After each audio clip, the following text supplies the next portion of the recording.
mean, Zarif was roaming around the United States three or 4 years ago. You think that he wouldn't come out now because of this trial, because he thinks that he could then be somebody who'd also be charged? This is the first time someone has been charged in relation to the to an atrocity in Iran, to the 1988 massacre at the very least. Why? Is it because there wasn't enough evidence before, or is it literally because no one has thought this would be possible to be done until you did? Well, but I mean, for a better part of a decade, I've been screaming at the Iranian opposition, saying, take law and legal remedies seriously. Iran is a country where there's never, ever in its 2,500 years of history had one single day of experience of the rule of law. And the judicial machinery is a machinery of mass murder. There was a period when, under the Pahlavis, there was the effort to build up a decent judicial machinery. Well, you know where that went, unfortunately. So they were not used to taking law seriously, and they thought this is all shenanigans and deals behind the scenes and all this. And I was very determined to make sure that they could see with their own eyes. This Nouri is the first, but as you probably know, I came within a whisker of arresting Mansouri, Ghulam Reza Mansouri, who was murdered by the regime before we arrested him. I filed a complaint with the prosecution service in Germany, and he fled.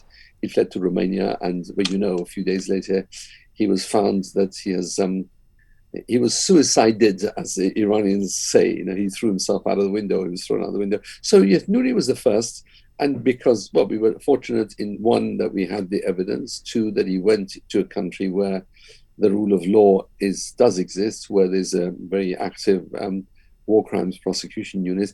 Had he gone to Russia, of course, this wouldn't have happened. Had he gone to Saudi Arabia from Mecca, it wouldn't have happened. But it's a salutary lesson. I don't think any of them are going to dare to come out. I know that Javad Zarif doesn't dare come out. He was a former foreign minister.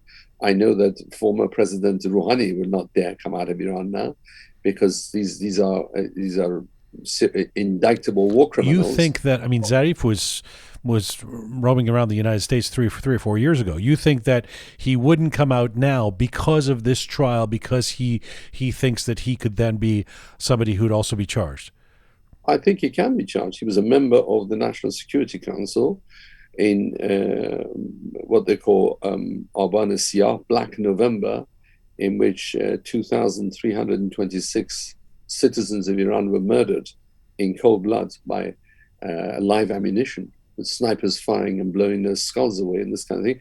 He was part of that National Security Council which ordered the use of live ammunition on civilians. He's therefore, there's no question that he has criminal responsibility, both under Article 27, 28 of the ICC statute, as well as under collective responsibility.